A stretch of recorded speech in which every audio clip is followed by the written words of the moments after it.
Hi there, it's Kovu. So someone requested me to make a video on how to be happy, but also someone asked me to make a video on how to stop feeling sad. So I thought, hey, okay, so being happy and dealing with sadness is actually two completely different things. So I'm just going to talk about one of those things in this video, which is how to deal with feelings of sadness. So if you're watching this video, it might be because you're currently feeling sad, or you feel sad sometimes and you want to be prepared for when those feelings of sadness come and hit you right in the face. Yeah.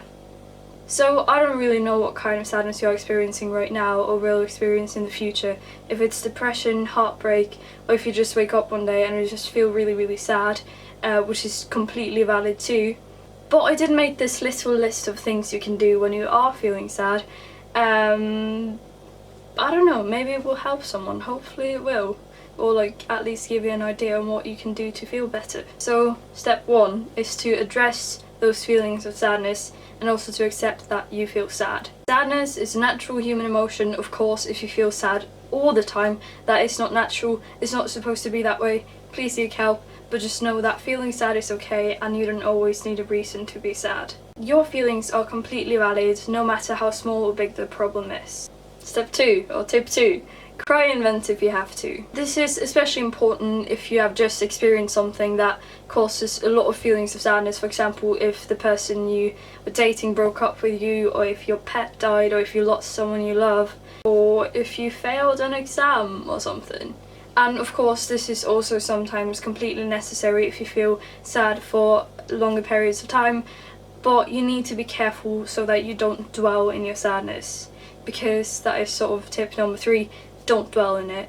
Sitting on Tumblr and looking through blogs that romanticize mental illnesses and depression and self-harm and all that kind of stuff, that really doesn't help. Nor does sitting alone in your bedroom in the dark listening to very, very sad music. It doesn't help. Sometimes the sad music part is necessary, but please, for God's sake, never look through blogs like that who like romanticize mental illnesses and like sad is cute and sad is beautiful, because it really doesn't help. It only makes things worse. Another tip is to get dressed. Even if you're not going anywhere, just like dressing up can really, really help. Personally, sitting in my bedroom wearing only my underwear and a t-shirt that is stained with just random, I don't know, soup, that really doesn't help. Also, what really helps me is to go for a walk. When I feel sad, I usually feel the tired kind of sadness, but sometimes I just start panicking. So I go for a walk. Usually I go to the forest where I'm like completely alone, but also going to town, like taking the bus to town and just walking around like at the shopping centre can also really, really help. And this is sort of like my favourite thing to do when I'm sad, is to cook. Personally, I enjoy cooking vegan stuff. Yes, vegan, woo! I'm not going to be one of those annoying people who are like, oh my god, save the environment and save the animals and all that kind of stuff, but I just personally feel much better about myself when I cook and eat vegan food. Also, healthy food. So if you want to cook something, it is incredibly like therapeutic, and it's wonderful. Really, I love doing that when I'm sad. So if you're gonna cook something, I suggest you make something healthy. It doesn't have to be vegan, but I just prefer being vegan, but just make it healthy, because then you won't feel bad for eating it afterwards, because usually a lot of the times when you're sad you can easily start like eating your feelings and then you just feel terribly sad or like terribly bad for eating unhealthy stuff. So cook because it's therapeutic, and eat healthy because then you won't feel bad for eating. Yes. Call a friend and hang out with a friend, because that can distract you from stuff, and socializing can be really, really great, especially when you're like doing it with people you love. Well, that sounded like sort of sexual, like doing it, okay. Moving on. But like if you're experiencing that tired kind of sadness, you and your friend don't really need to like walk around in town and go shopping and stuff. Just like find a cuddle buddy, or if you don't have a cuddle buddy, then lay down in bed. Like first open a window to get some fresh air, lie down in bed and get one of those like heating bottles, is that what it's called? Like those hot, like, yeah, and then it sort of feels like there's someone there and that you like hugging them and just like, yeah, take a nap. Naps are nice. That was what I was gonna say. Naps are good. Write or do something creative. Okay, this is good for two reasons. One, it can like help you let your feelings out, and like you can be inspired by your feelings, or you can be inspired by something completely different, and it's a nice way of sort of like distracting yourself from like all the sadness for a little bit. So one, it can help you cope with emotions, and two, it can like distract you from emotions, but like that isn't always good either, but sometimes it's necessary. You'll figure it out, like you know when it's right to like deal with your sadness, and when it's okay to just like step away from it for a little bit and just like, oh, I'm gonna focus on this. Other tips: drink tea, because tea is really great. Watch a film, and watch a sad film if you have to, or a very happy film like funny, or a horror movie. I don't know, just films are nice. Write a letter. I really love writing letter to like my internet friends and sending it to them, because like they live very far away. Like it's fun writing letters to people who live in the US, and like they get happy because of the letters. Like, oh my god, a letter from a Norwegian person, and I get happy because I like writing letters. But you can also just write letters to yourself, or just to know, and just write down how you're feeling. Maybe save them for like 10 years later. I don't know. Take a shower or a hot bath. But just one little thing I want to say. Please, please, please do not allow yourself ever to stand in front of the mirror, look at your body and say bad things about yourself.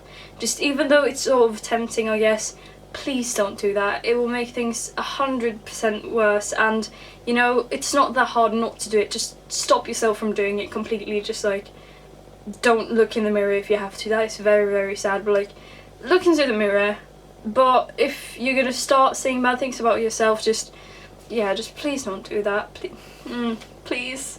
It makes me so sad. So this is a sort of weird tip, but it helps me.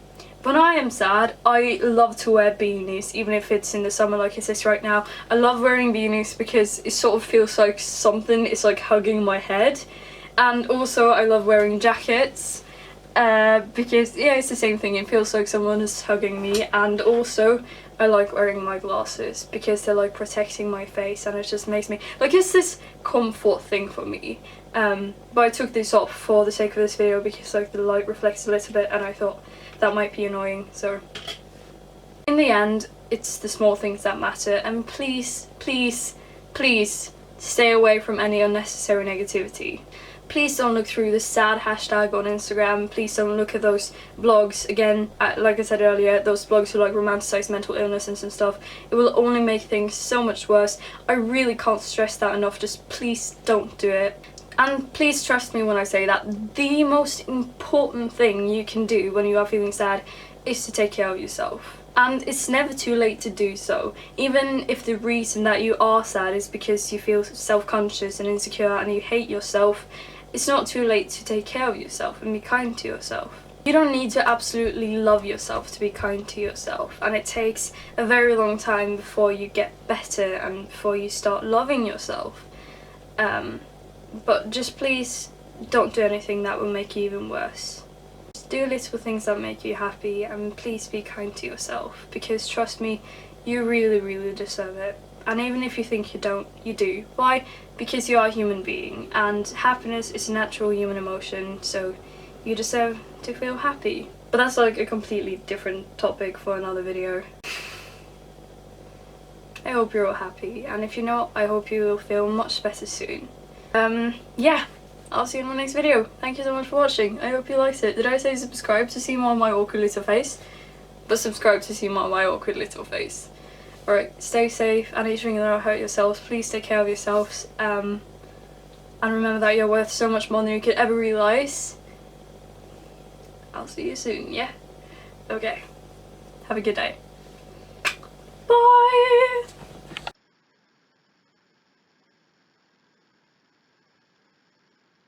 But wait, there's more. It's nothing special, by the way. Don't get your hopes up, please. Oh, right. Extra tip that I forgot to mention while I was filming.